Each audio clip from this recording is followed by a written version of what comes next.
Alright guys, so I'm going to show you how to take out a broken bolt. You get a 1/2 inch bolt here, wire wheel away the rust, grind it down flush. Now you're going to get a washer.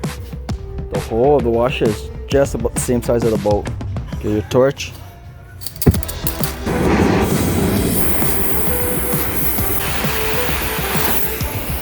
Glowing hot red. Weld on your washer. Weld on your nut. The most important thing is to let this nut cool to touch. Get some penetrant. Where she go?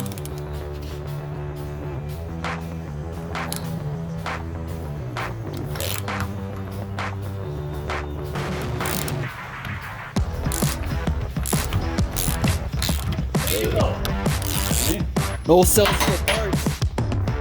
Woo! Look at that. Mint.